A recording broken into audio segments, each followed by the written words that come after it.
Hello दोस्तों, नमः संस्कृताय, गुड आफ्टरनून। आप सभी का यमएस क्लासेस 1 में स्वागत है। आज हम देखेंगे जो बार भट्ट की जो हर्षचरितम है, जो एक कथा है। इसमें राजा हर्षवर्धन के हर्षवर्धन का जीवन चरित्र इसमें लिखा गया है। और इसमें बार भट्ट ने स्वयं अपने बारे में, अपने जीवन के बारे में, अपनी आत्मकथा के बारे में भी बताया है। तो इसमें यह जो हर्षचरितम है 8 उच्छ्वासों में विभक्त है। इसमें 8 उच्छ्वास है। और यह हर्षचरितम क्या है? एक आख्यायिका है। इसको क्या कहते हैं? एक आख्यायिका है। 8 उच्छ्वासों में विभक्त है।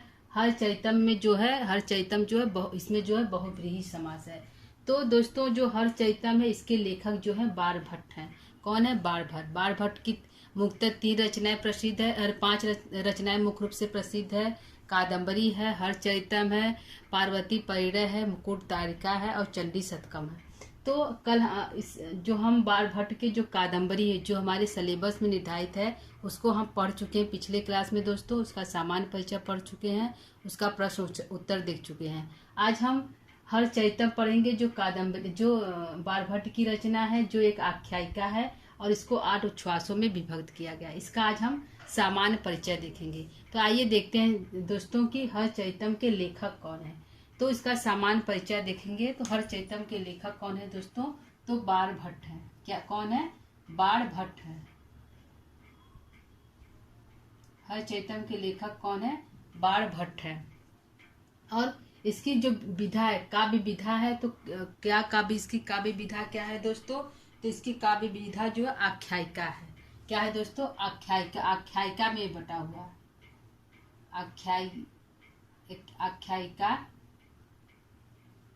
आख्यायिका में यह विभक्त है। जो ये है आख्यायिका में विभक्त है। जो हर्षचरितम है यह बार भट्ट की रचना है, यह आख्यायिका में विभक्त है। यह उच्छ्वास है। इसके कितने उच्छ्वासों में विभक्त है? तो 8 उच्छ्वासों में विभक्त है। इसकी काव्य विधा जो आख्यायिका है और जो यह जो है 8 उच्छ्वासों में विभक्त है। कितने उच्छ्वासों में विभक्त है दोस्तों? 8 उच्छ्वास में विभक्त है। यह 8 उच्छ्वासों में विभक्त है।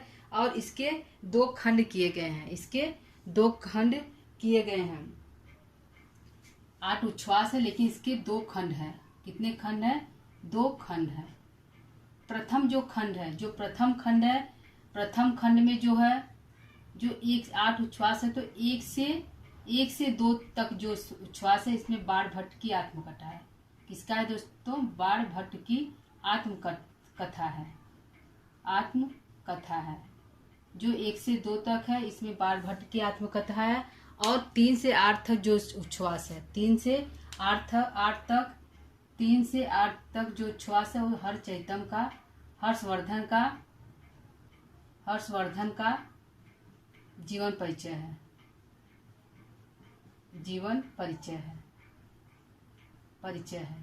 तो जो इसमें जो हर्षचरितम है 8 उच्छ्वासों में विभक्त है। तो इसके 2 भाग कर दिए गए हैं। एक भाग में बार भट्ट ने स्वयं अपने जीवन के बारे में लिखा है, अपने परिवार के बारे में लिखा है, उनके माता पिता कौन है, उनके गुरु कौन है, तो इसके बारे में बार भट्ट ने वर्णन किया 1 से 2 उच्छ्वास तक, पहले और दूसरे उच्छ्वास में। तीसरे, चौथे और 5वें जो 3 से 8 तक उच्छ्वास है, उसमें हर्षवर्धन के जो जीवन चरित्र है, उनकी बहन कौन था, उनका भाई कौन था, उनके पिता का जन्म किस वंश में हुआ, तो ये सारी चीजें जो है हर्षचरितम में लिखा गया। 3 से 8 उच्छ्वासों में लिखा गया है।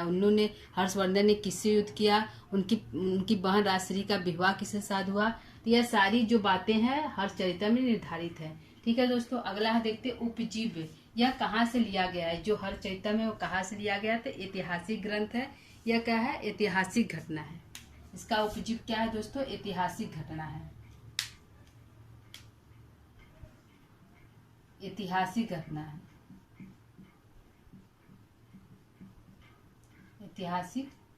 है।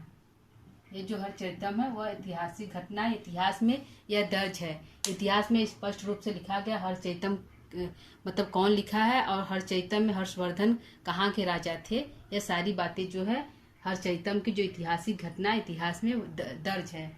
ठीक है दोस्तों, तो इसका उपजीव क्या है? ऐतिहासिक घटना यह है। लेखक बार भट्ट है। काव्य विधा हमारी आख्यायिका है।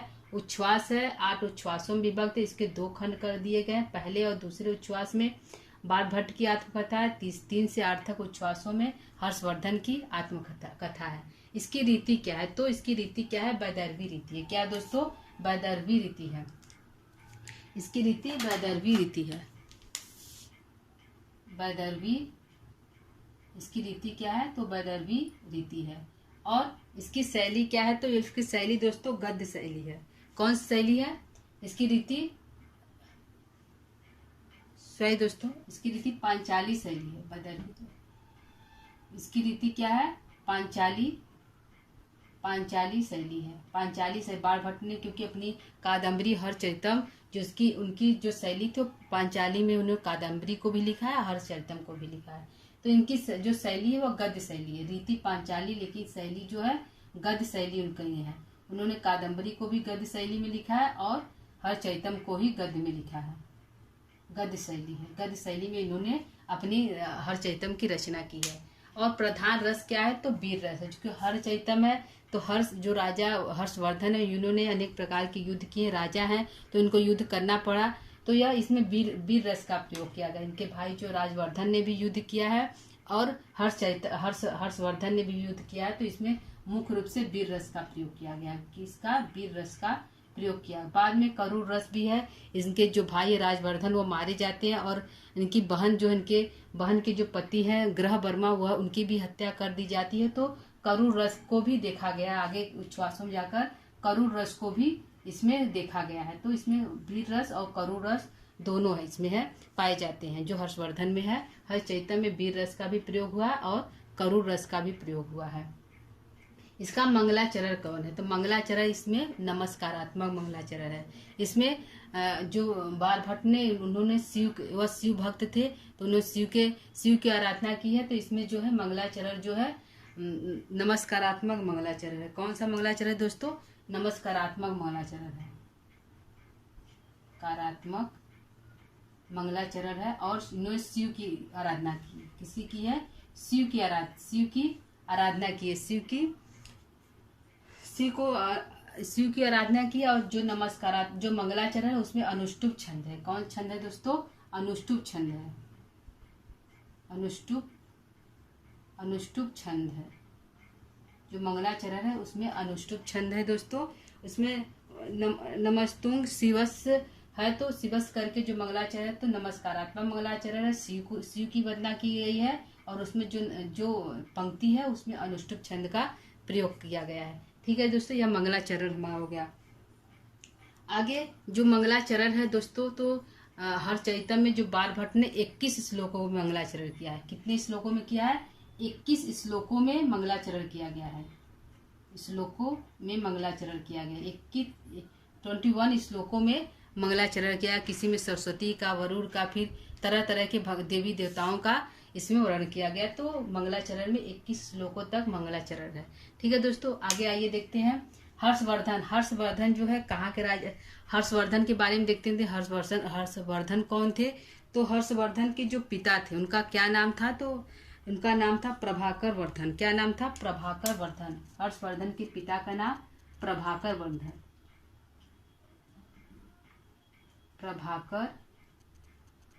प्रभाकर वर्धन कौन है दोस्तों? हर्षवर्धन के पिता जो है प्रभाकर वर्धन है। और इनकी माता का नाम क्या है? इनकी माता का नाम है यशोमती। इनकी माता क्या नाम है दोस्तों? यशोमती। प्रभाकर वर्मा इनके पिता है, इनकी माता है यशोमती। इनकी माता का नाम यशोमती है और पिता का नाम प्रभाकर वर्मा। बहन इनकी है, इनकी एक बहन है राजश्री। क्या नाम है? बहन का नाम राजश्री है। और भाई का नाम राजवर्धन है। बहन का नाम राजश्री है, भाई का नाम राजवर्धन है। कौन है दोस्तों? राजवर्धन है।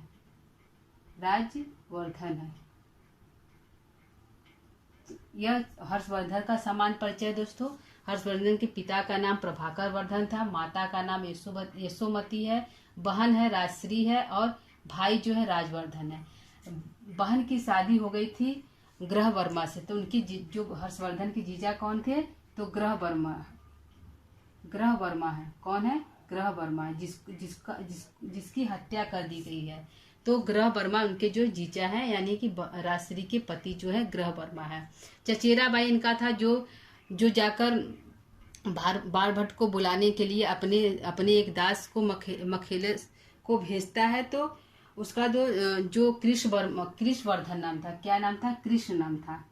जो उसका चचेरा भाई था कृष्ण था, इसने जाकर ही कृष्ण ही जाकर बारभट्ट को राजसभा में बुलाने के लिए कहता, वह अपनी बातों को कहता है कि महाराज जो हर्षवर्धन बुला रहे हैं बारभट्ट को। तो यह जाकर संदेश देता है अपने एक गुप्तचर के द्वारा, अपने गुप्तचर को भेजता है बारभट्ट को बुलाने के लिए। तो कौन भेजता है, चचेरा भाई कृष्णवर्धन भेजता है, कृष्णवर्धन भेजते हैं। ठीक है, इनके चचेरे भाई कृष्णवर्धन है और एक इनका ममेरा भाई है जो मालवा, इनका एक चचेरा भाई है जिससे मालव राज से युद्ध करने के लिए, जो इनका पति जो ग्रह वर्मा की मृत्यु, जो मालव राज का जो राजा था उससे युद्ध करने के लिए उसका एक भाई गया था,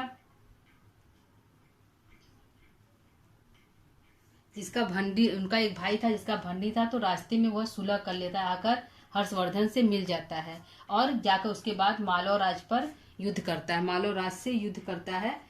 तो इनका ममेरा भाई कौन था, भंडी था। कौन था, ममेरा भाई एक भंडी था। हर्षवर्धन का ममेरा भाई भंडी था, जो मालव राज से युद्ध करते समय आकर हर्षवर्धन से मिल गया था। और राजश्री के पति कौन थे, तो ग्रह वर्मा थे। कौन थे, ग्रह वर्मा थे। राजश्री के पति ग्रह वर्मा थे। कौन थे दोस्तों, राजश्री के पति जो थे ग्रह वर्मा थे। तो इनकी जो राजश्री के पति की हत्या की थी वो कौन था, मालव राज का राजा था, मालव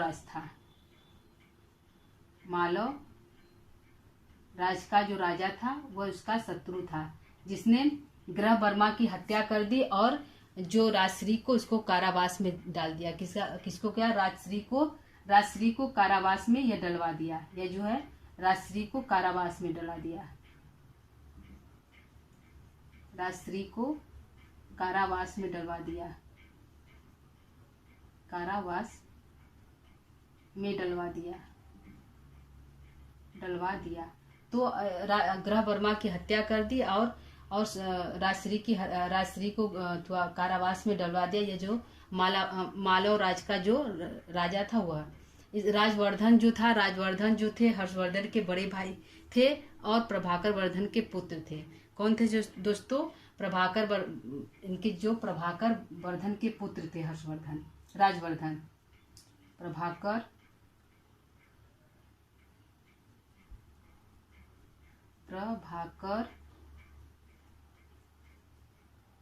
वर्धन के पुत्र थे और हर्षवर्धन के बड़े भाई थे। हुरों पर आक्रमण करने के लिए इसको भेजा गया था। हुरों पर आक्रमण के लिए भेजा गया था। हुरों पर आक्रमण के लिए भेजा गया था।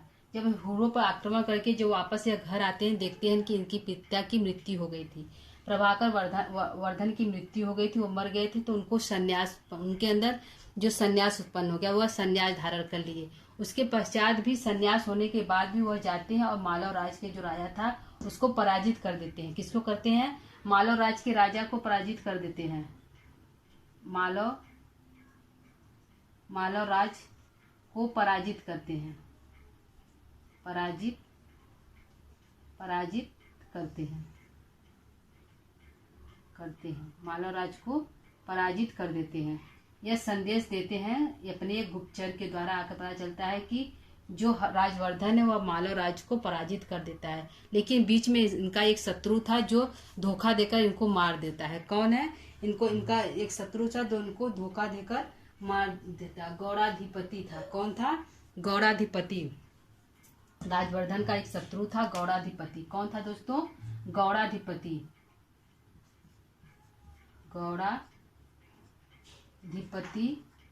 गौड़ाधिपति था, जो छल द्वारा इनको मार देता है, छल से इनकी हत्या कर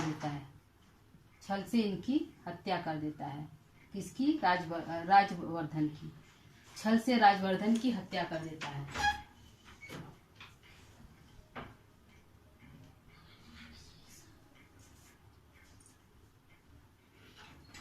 ठीक है दोस्तों, राजवर्धन जो है यह तो प्रभाकर वर्धन के पुत्र थे, लेकिन हुरों पर आक्रमण करने के लिए इनको भेजा गया था बाहर। उसी समय इनके पिता प्रभाकर वर्धन की मृत्यु हो जाती है और वह घर आते हैं, उनको संन्यास उत्पन्न हो जाता है कि वह संन्यास बनेंगे। वो बोलते हैं अपने हर्षवर्धन से कि अब हम संन्यास बनेंगे, लेकिन बीच में ही जो ग्रह वर्मा की हत्या हो जाती है और उनकी पत्नी, उनकी जो बहन, वह कैद में हो जाती है, जिससे दुखी होकर जो राजवर्धन है मालव राज पर आक्रमण करते हैं और पराजित कर देते हैं मालव राज को। उसके बाद यह समाचार मिलती है कि मालव राज को जो राजवर्धन पराजित कर देता है, लेकिन गौड़ाधिपति जो था छल से इनकी हत्या कर देता है, राजवर्धन की हत्या कर देता है, जिससे यह दुखी होकर जो हर्षवर्धन है वह सीधे मालव राज पर आक्रमण करने के लिए चल देते हैं।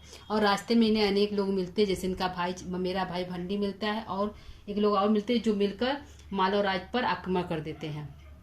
ठीक है दोस्तों, आगे एक बार इसको हम फिर से रिपीट कर लेते हैं। हर्षवर्धन जो है बालभट्ट की रचना है।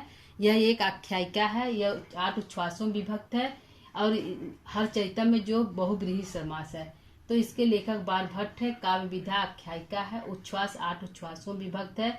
2 भाग किया गया है, एक से 2 जो उच्छ्वास है उसमें बालभट्ट की आत्मकथा है, स्वयं की आत्मकथा है।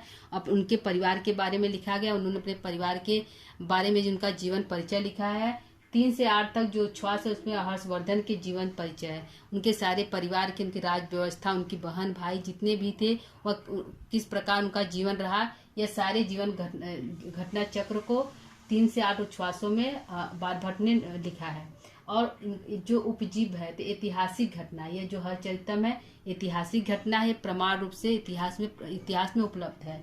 ठीक है दोस्तों, और इसकी रीति जो है पांचाली रीति है। हर चरितम की जो रीति है पांचाली रीति है। अर्थात कह सकते हैं कि जो बालभट्ट है वह पांचाली रीति के कवि हैं। शैली जो है गद्य शैली है। प्रधान रस क्या है? वीर रस है।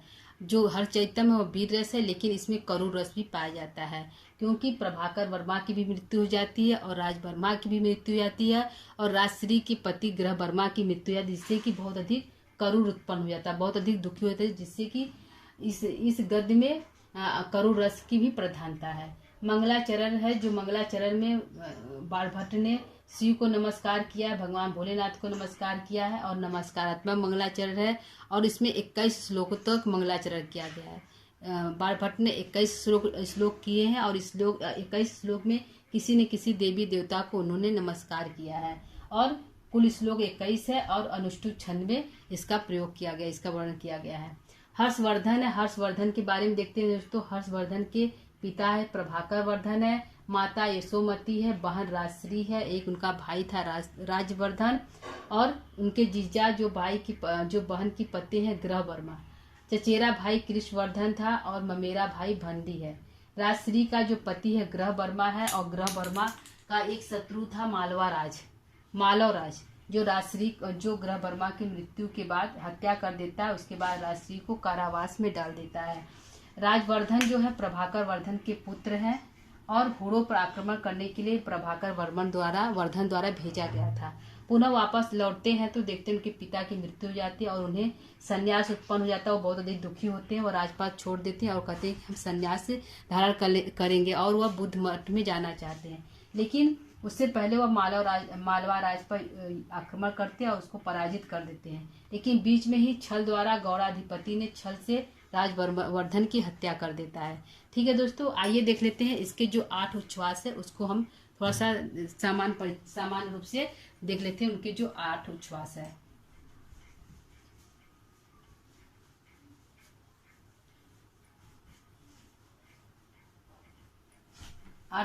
है, हेलो दोस्तों, आइए हम देखते हैं कि इनके जो बालभट्ट जो हर चरित्र में जो 8 उच्छ्वास है, जो 8 उच्छ्वास है उसके बारे में देखते हैं। कितने उच्छ्वास हैं? 8 उच्छ्वास हैं। 8 उच्छ्वास हैं और प्रथम उच्छ्वास जो है, प्रथम उच्छ्वास में क्या है, द्वितीय उच्छ्वास में है, तृतीय उच्छ्वास में। तो प्रथम और द्वितीय उच्छ्वास में दोस्तों, प्रथम और द्वितीय उच्छ्वास में जो है, प्रथम और द्वितीय उच्छ्वास में बालभट्ट ने अपने वंश का वर्णन किया है। अपने वंश का वर्णन किया है। किसका किया? अपने वंश का वर्णन किया है अर्थात अपन आत्मकथा लिखा है। क्या कहा? आत्मकथा उन्होंने लिखा है। आत्मकथा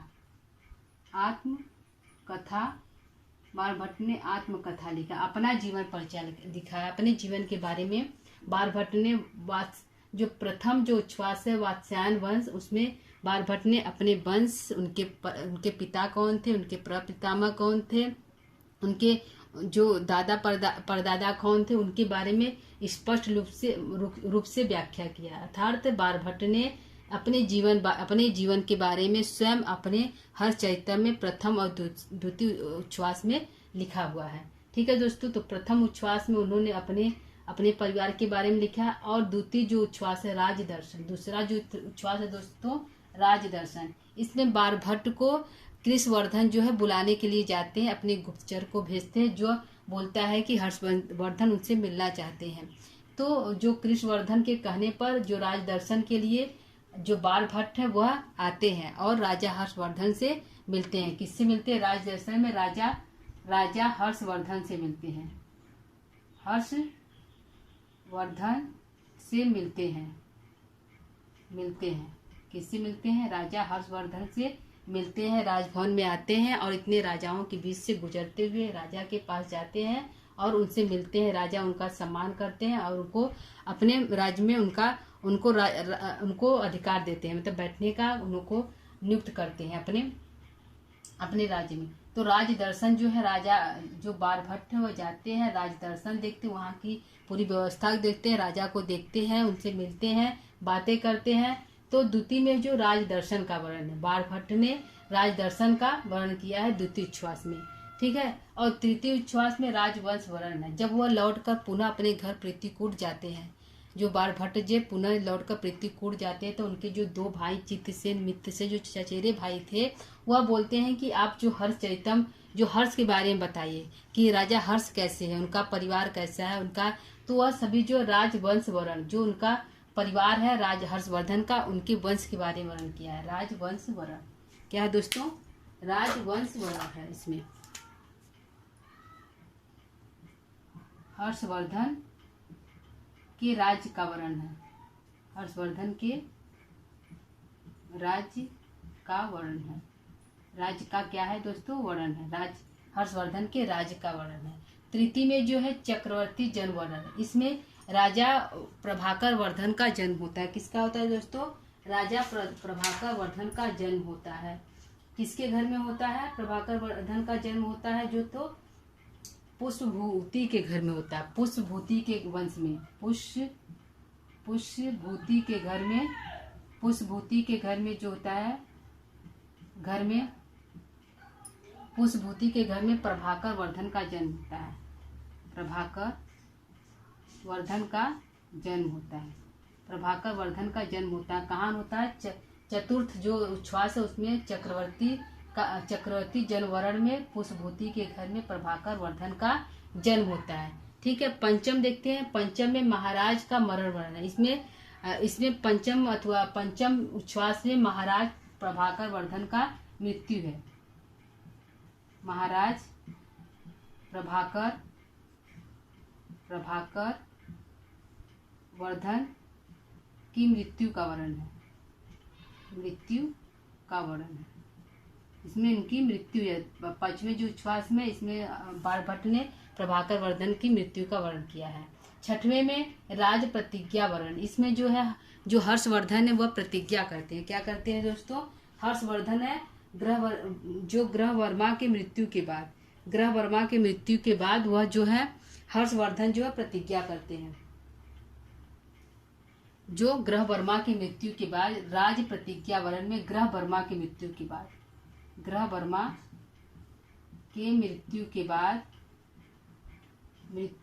बाद और भाई जब जो राजवर्धन वो संन्यास ले लेते हैं तो हर्षवर्धन प्रतिज्ञा कर लेते हैं। बाद और भाई के सन्यासी हो जाने पर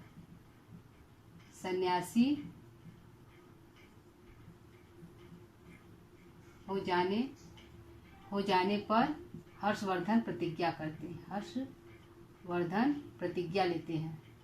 प्रतिज्ञा क्या लेते हैं दोस्तों? वही कि मैं जो मालवा राज है उसको समाप्त कर देंगे, तो उस पर आक्रमण करते हैं। राज प्रतिज्ञा का वर्णन है षष्ठ अंग में। सप्तम अंग में दोस्तों छत्र प्राप्ति। इसमें जाते हैं तो रास्ते में एक ऋषि मिलते हैं जो अपने सेवक के द्वारा छत्र देते हैं। ऋषि का प्राग ज्योतिश्वर है। प्राग ज्योतिश्वर ऋषि के द्वारा, प्राग ज्योतिश्वर ऋषि के द्वारा इनको एक छत्र की लब्धि होती है, छत्र की प्राप्ति होती है, छत्र लब्धि की प्राप्ति होती है। तो ये जो प्राग ज्योतिश्वर जो ऋषि है इनको जो होता है छत्र देते हैं, एक छत्र प्रदान करते हैं राजा हर्षवर्धन को। अष्टम में विद्याटवी निवास है। यहाँ पे यह हर्षवर्धन जो अपनी बहन राजश्री को ढूंढते ढूंढते विद्याटवी में प्रवेश करते हैं। राजश्री को ढूंढते ढूंढते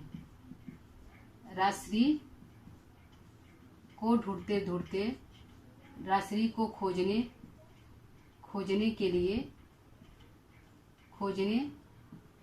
के लिए विंध्याचल में प्रवेश करते हैं। विंध्याटवी में प्रवेश करते हैं। कौन प्रवेश करता है? हर्षवर्धन प्रवेश करते हैं। हर्षवर्धन जो है विंध्याटवी में प्रवेश करते हैं, इनको अपनी बहन राजश्री को खोजते खोजते, क्योंकि ग्रहवर्मा की मृत्यु के बाद जब यह राजश्री जो कारावास से भाग कर आती है तो यह विंध्याटवी में आत्मदाह करने के लिए आती है। तो आत्मदाह करने के लिए आती है तो कुछ बौद्ध भिक्षु द्वारा पता चलता है कि एक स्त्री जो है बहुत दुखी थी, वह आत्मदाह करने के लिए विंध्याटवी की तरफ गई है, उनको आप बचाइए। तो हर्षवर्धन जो है कुछ सैनिकों को लेकर जाते हैं और राजश्री को बचा लेते हैं और उसके बाद उसका इलाज कराते हैं। बौद्ध मठ में उनको कुछ दिन के लिए रखते हैं राजश्री को, वहाँ पर उसका इलाज होता है। और हर्षवर्धन जो है मालव राज है उस पर आक्रमण करते हैं और उनको जीत लेते हैं। तो यहाँ तक का जो है कहानी जो है इस 8 उच्छ्वासों में दोस्तों नियुक्त किया गया है। ठीक है दोस्तों, तो आज का यह जो हमारा क्लास है यहीं पर समाप्त करते हैं। आज का हमारा क्लास आप लोगों को कैसा लगा? जो हर्षचरितम का सामान्य परिचय था दोस्तों लेकर आपके सामने प्रस्तुत हुए थे। तो आज के लिए इतना ही। अगला टॉपिक हम नया टॉपिक कुछ लेकर उपस्थित होंगे। तब तक के लिए नमः संस्कृता।